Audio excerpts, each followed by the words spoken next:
It's Rich Grimm, live on the phone. How are you, my friend? Good, and how are you?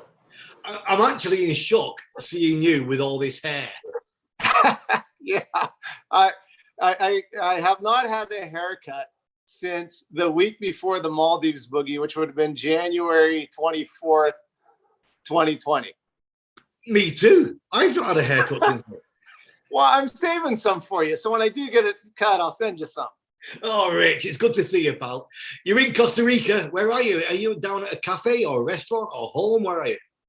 No, I'm at home. I'm at the Tsunami World headquarters in my office. Actually, we were going to go down to a cafe, but it's been pouring down a little rain today, so we decided just to stay home.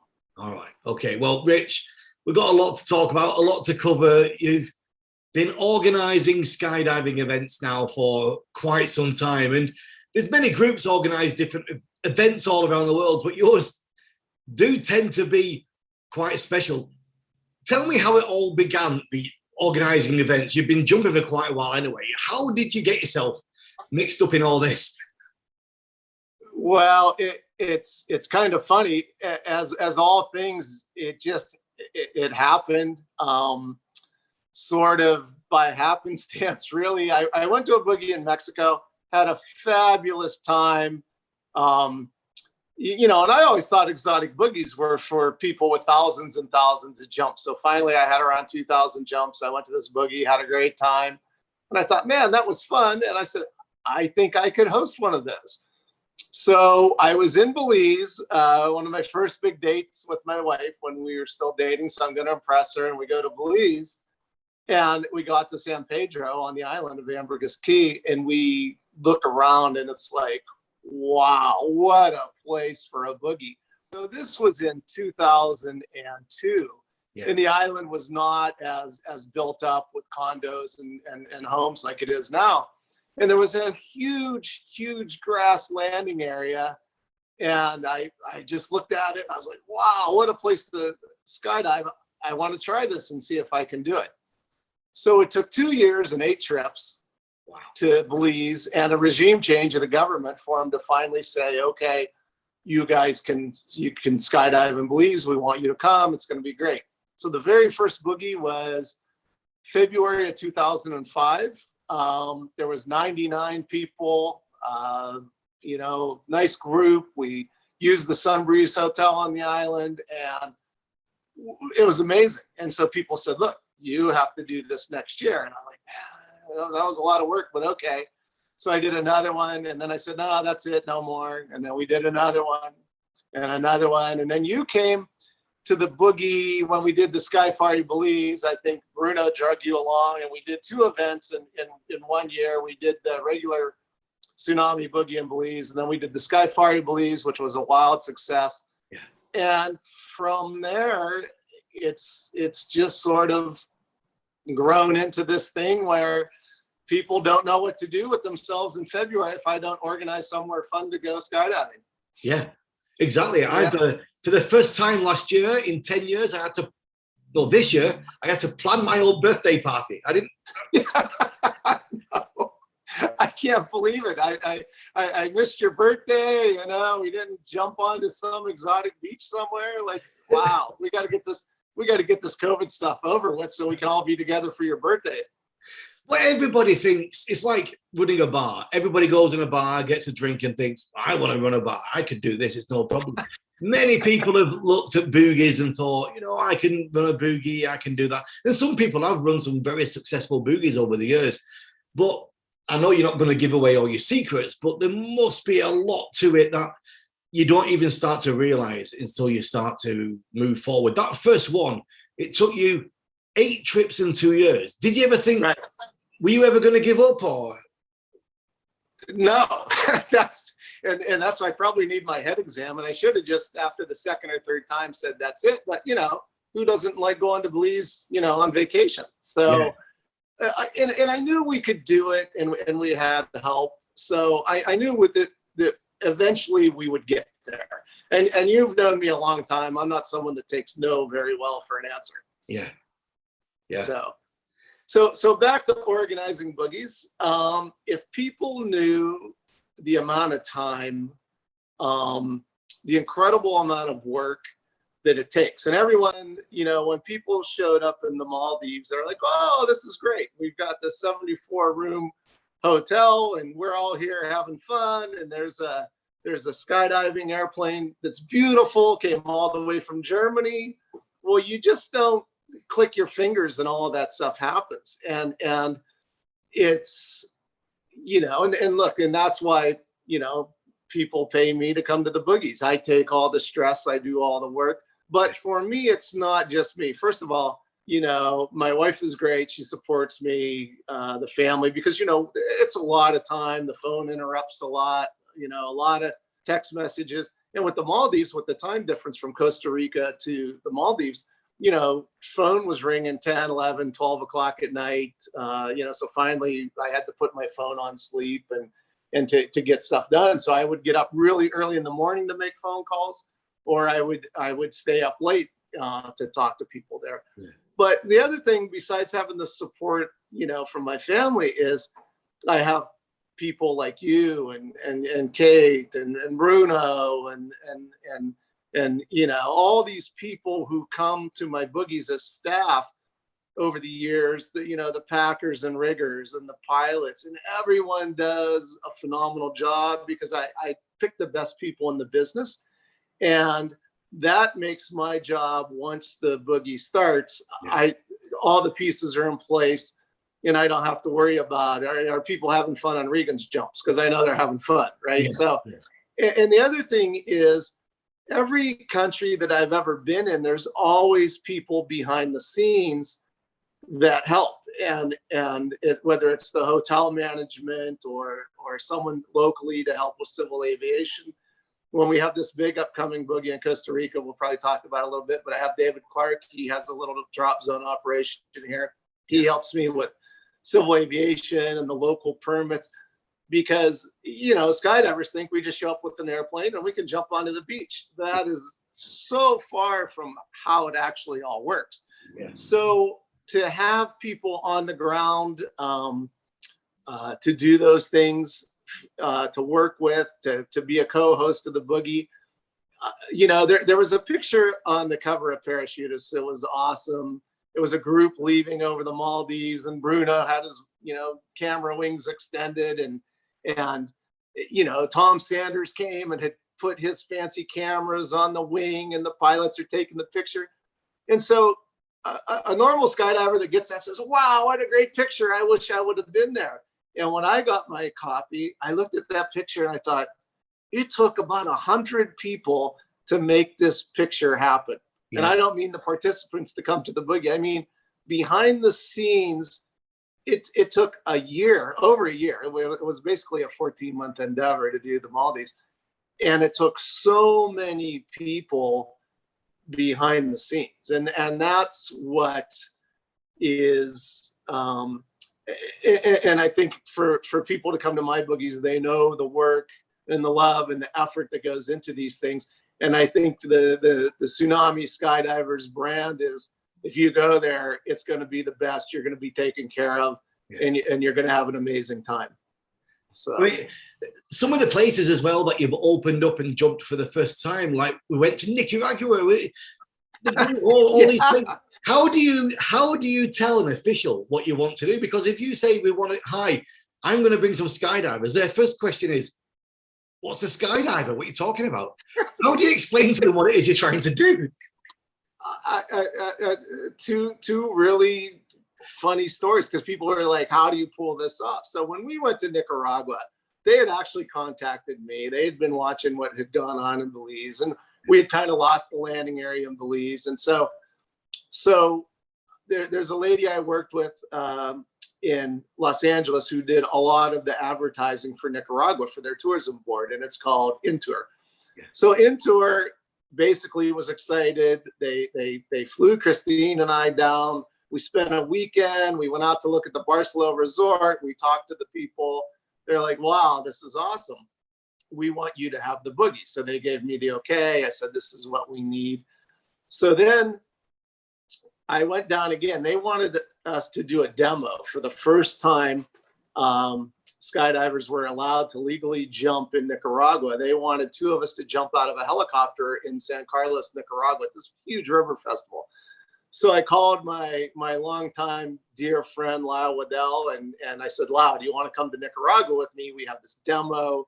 It's important. We have to meet with these people, you know, and talk about the boogie. So when we got there,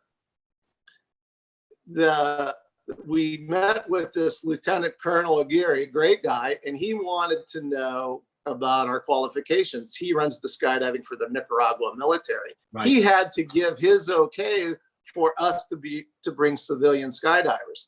And so once he talked to Lyle and I, and he's like, okay, these guys know what they're doing. But then we went to talk to civil aviation, and civil aviation, they don't know anything about skydiving. They don't want it in their country. And in Nicaragua, if something goes wrong, they're really sticking their neck out in the political climate. Right. So we talk to them. They want to know that the tourism people, they want to know what gives us the approval to run skydiving. And so Lyle had a copy of his USPA group member drop zone certificate. So we showed them that. And then they wanted a doctor there to take everyone's blood pressure and to make sure everyone was okay. So they were really nervous about it. And we get all the way down to San Carlos, and we're going to jump out of this R-44 helicopter. There's thousands of people there. This party's massive. People are out on the river on boats. And civil aviation the day before said, we're not going to allow you to jump, ever. So luckily, as all stories have a backstory, I did a demo jump in Belize with Tom Coral and actually Colin McGowan, a guy that used to be based in Belize with the British military. And we jumped into Belize Independence Day, and I had the big Belize flag. We jumped into downtown Belize City in front of the whole military of Belize and thousands and thousands of people. And when I landed, there was this guy screaming bravo in Spanish and great job, this is awesome. And I looked over, and it was Daniel Ortega. And I about fell over. I'm like, what? Wow. He had come to give a rousing speech for the Belize Independence Day. So fast forward, this is 3 years later, we're in Nicaragua, and civil aviation says no. So the Minister of Tourism says, look, I'm going to call Ortega and see what we can do. And I said, please tell him the skydiver that he saw jump in Belize with the Belize flag is the skydiver that is here to jump in Nicaragua for his festival. And we got the okay. And that was it.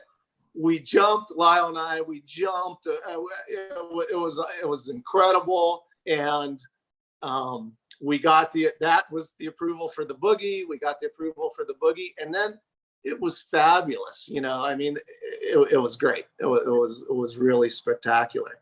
So, and another fun story is, Navat Bornowski was my co-host for the Palau Boogies. And Navat's a great guy, has a helicopter company and dive shop in Palau. And so Navat invites me to come out. So we've sold the Palau Boogie. Oh, it's going to be great. He's the host of it. I'm just going to come to run it.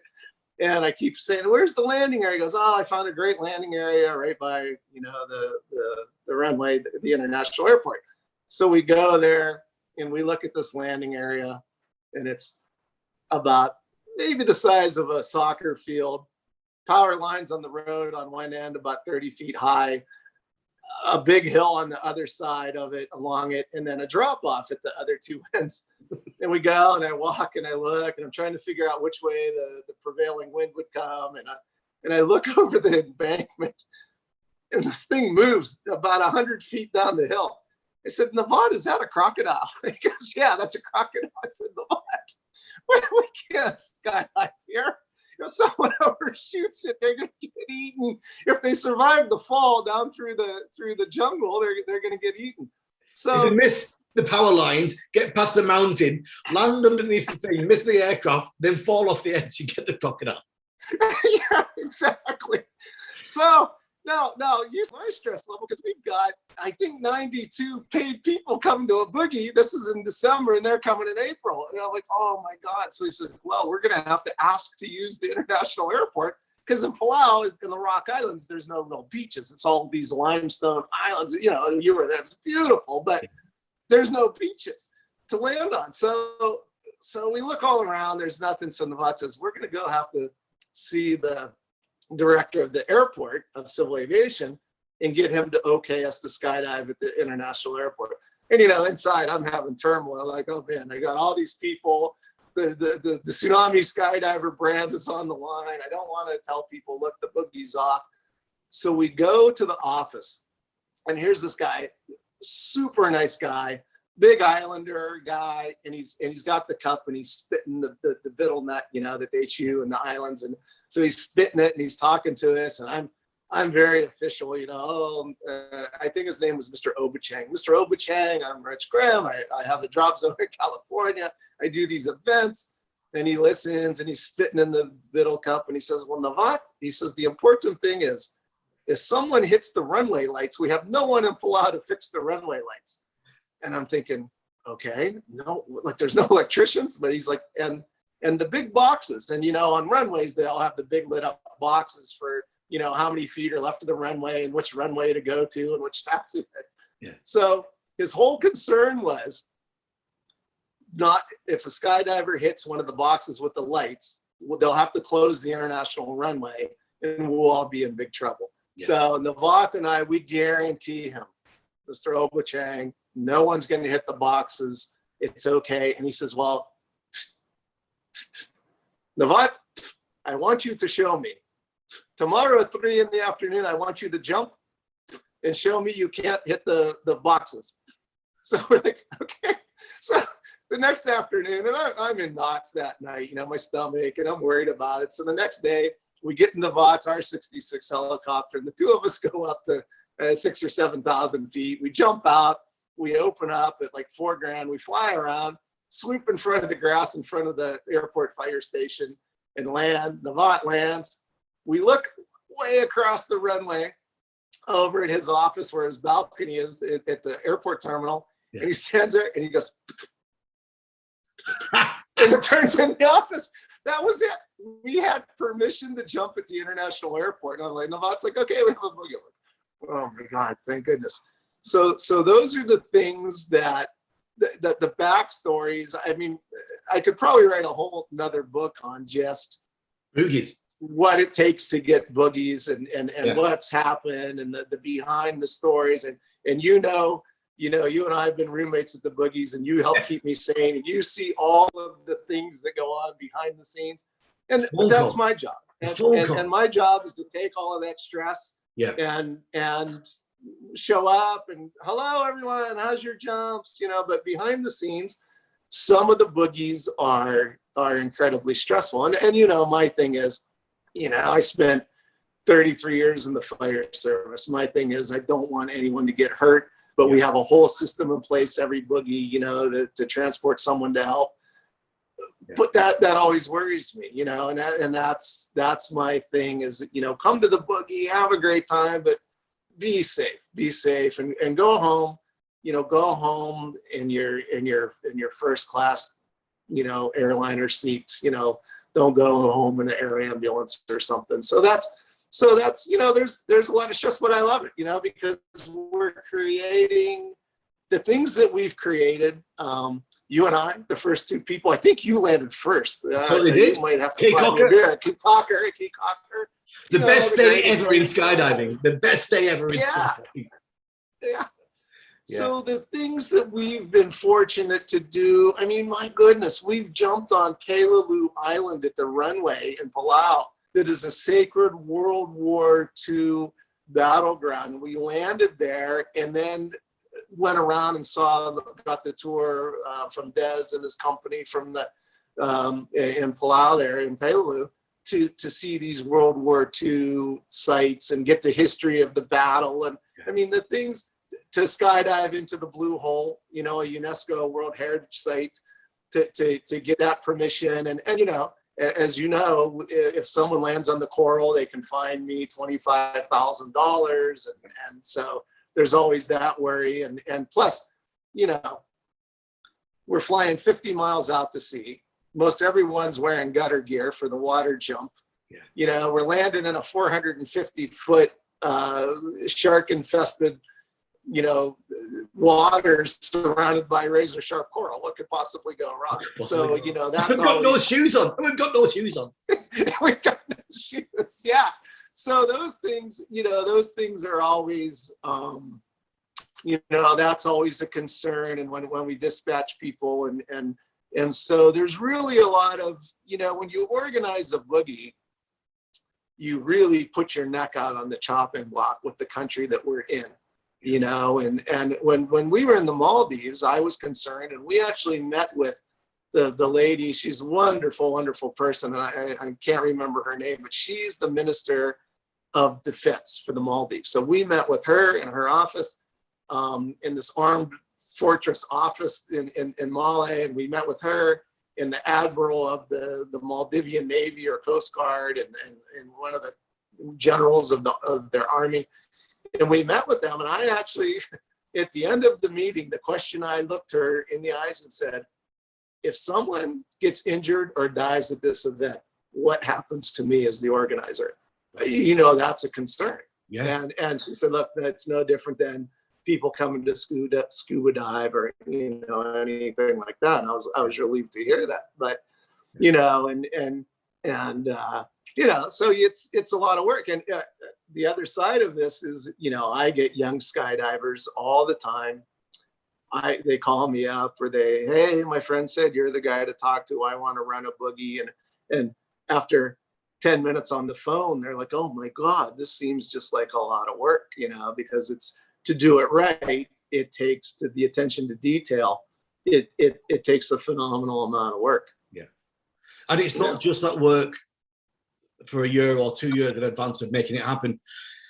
It's easy to think once everybody arrives and you turn all the switches on, then it's running. And it's not that. The work even feels to me like it even intensifies for every single moment you're there. You know? Right. And you know, at the Nicaragua boogie, we're there. We have 205 people from around the world in Nicaragua. The first 2 days are fabulous weather, and then they have the highest winds they've ever had in 25 years, right? And I'd been working on this boogie for 2 years, and it's like the wedding planner that all of a sudden, you know, the bride gets struck by lightning or something. Yeah.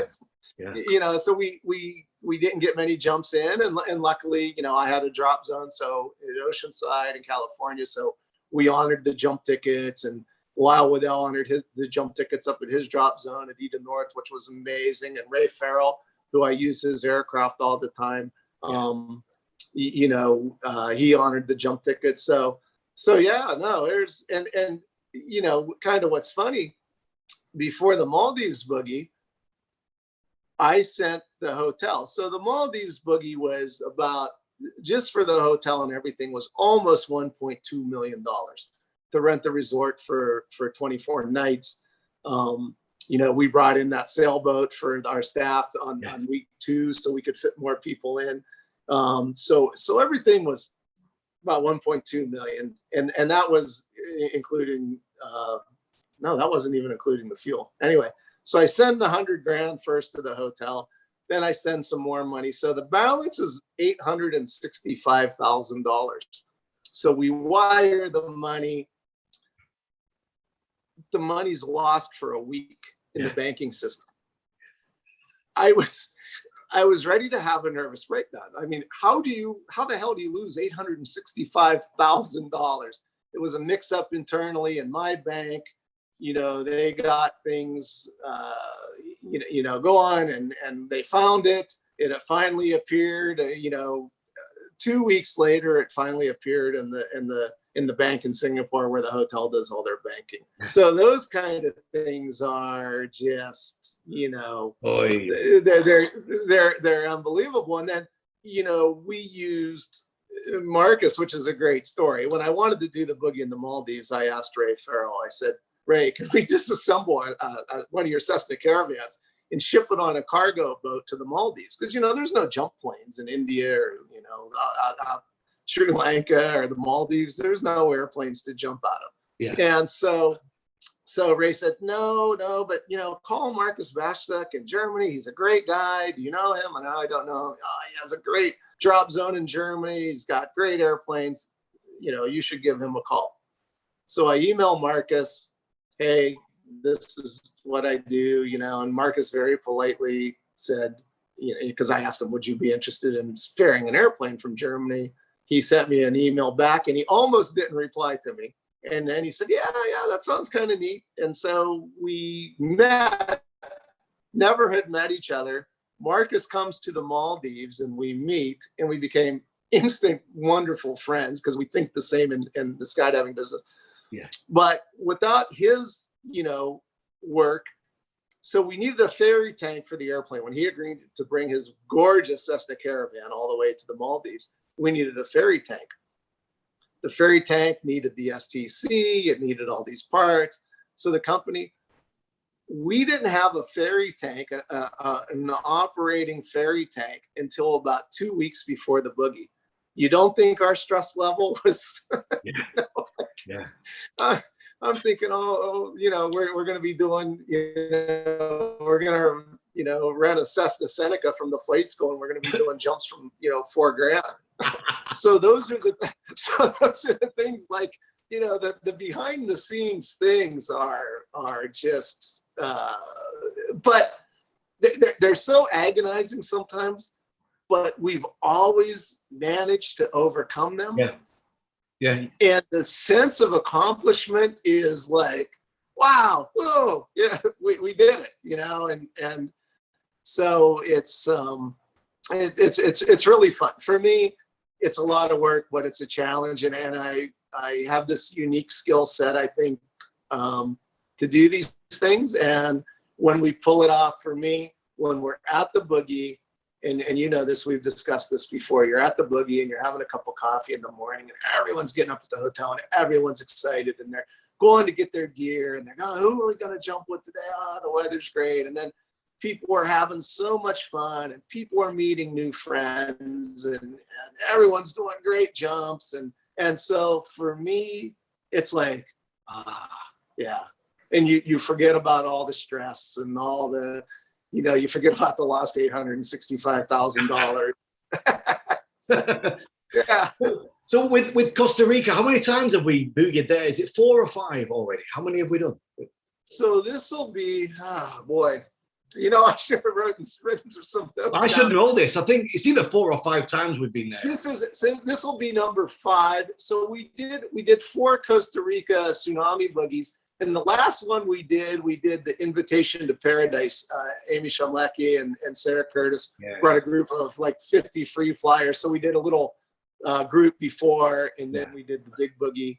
And so this will be the fifth one. Well, you've lost your mind again. You're doing something incredibly different. What are you doing this time? So, as you can imagine, everyone this year was disappointed with COVID, and people were like, "Come on, let's do a boogie," you know. And I'm not going to do a boogie. I mean, people in February couldn't even leave their countries, for goodness sakes. And so basically, I'm rolling the dice again and hoping that the world will be mostly vaccinated and mostly open for travel by next February. So then I decided, because of the Invitation to Paradise group and because of the Maldives, we had 425 or a little more total people over the 3 events. So I'm thinking, okay, how do we get everyone together? Because everyone wants to come to a Tsunami boogie now. So I talked to the hotel and I said, look, what would it take to rent all 405 rooms of the resort just for us? And so they about fell over and they got back to me and said, yeah, it's doable. We don't have any people. We have one small group. We can move them to a different week. Tsunami skydivers can have all 405 rooms from February 12th to the 20th.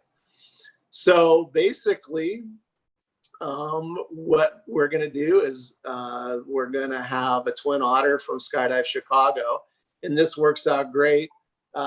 Toby runs the boogie down in Panama, the Pepe's Island boogie, and so the Otter needs to be there in March. So we're going to go halves on the ferry fee, which is a good thing, and helps him, helps me, and then. So we'll have the Twin Otter, and Ray's going to bring 2 super caravans. Wow. And I'll bring an airplane for every 100 skydivers. And if we have 400 skydivers, I'll bring an extra super caravan or a pack or another Otter or whatever we need to bring in. Wow. I'm working on a load organizer list that is going to be second to none. I'll hopefully be announcing that this week. You're invited, by the way. I hope Thank you you. make it. Thank you. Yeah. And so basically, we're going to make an event. This is like, maybe we're going to call it the screw COVID boogie, and we're coming out of it and everyone can be together at one time. Yeah. But to have the whole resort, I think it's the safest way to do. We can kind of be in a bubble. Yeah. And we can have, everything that we need at the resort will just be us. Right. And, we've got the beautiful beach to land on, the runways next door. I think in the previous 4 boogies, we've had 1.5 weather days, maybe. Total? Yeah, I can't remember much weather at all. It felt like we just jumped all the time. Right. So we can crank it in the morning and jump all day. And we'll have load organizers for every skill set, beginner free flyers, beginner RW people. When I announce the people, we're going to probably do a couple 4-way days for beginning 4-way, intermediate 4-way, and then do higher end 4-way for people.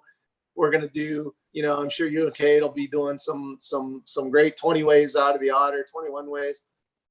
The plan is to do a formation load over the bay. And we'll discuss that when we get there and see the weather conditions but I think we've got 5 miles of beach to land on. Yeah. So we ought to be able to pull that off. So it's just going to be a way, and I won't do a boogie like this big again, but it's a way to get everyone involved after COVID, get everyone together. Because, we get messages from skydivers, our friends around the world. I mean, everyone missed seeing each other in February. Yeah. I mean, I know I missed it. I felt lost in February. I was like, I was sitting on my porch here in Costa Rica, I'm having a cup of coffee, and it's like, right around Valentine's Day. And I'm like, man, my body was so out of sorts, because usually I'm like, I've got a million emails and stuff. Yeah. But it was good for me. I'll tell you one thing, the break this year, it was really good for me. I mean, I'll be honest, the Maldives boogie, I came home and I think I slept for a month. It was so exhausting. So my batteries are recharged. I'm ready to go out and hit the ground running. And I think that this is a great way, I've talked to a lot of the staff, and hey, what do you guys think? And bounce this off a bunch of people to see what they thought about doing. Basically, this may be one of the biggest skydiver beach boogies of all time. Yeah. of people there, and I think, realistically, I think we'll probably sell almost all 400 rooms. I think so too. Yeah. It's going to be incredible. We're going to need a nap after this one, buddy. We're going to need a nap after this one, Rich. Wow. Yeah. Wow. Incredible. Well, listen, Rich, I think we're about out of time. It's been fantastic. We're going to have to do this again, a part 2, and get all your... I want to find out how it all started for you, all the history of your skydiving and back in the days at Eloy, but that's going to be in the second part that we do again in the future. But so just to recap, this boogie is going to be happening. It's going to be in February. you're going to be announcing some things this week. Right. And everything is announced on the Tsunami Skydivers Exotic Boogies Facebook page. So I know there's not an email list that you get on. There's not a website. Everything we do basically weekly updates on there. And then when I officially announce the boogie, I'm hoping to have payment will be on a website where you can just click in and reserve your room that way. But yeah, all the information's there, and we give the updates, and you can see all the people that plan on coming, and fantastic. That's good. Well, to quote yourself in the immortal words of Rich Grimm, get a job and get a haircut. Hey, don't be jealous, my friend. Look at that. Huh? Rich, I'll speak to you during the week. It's been a pleasure to catch up, and lots of love to the family, man. Okay. Back to yours too, Regan. I'm looking forward to seeing you. Me too, man. Me too. Take care.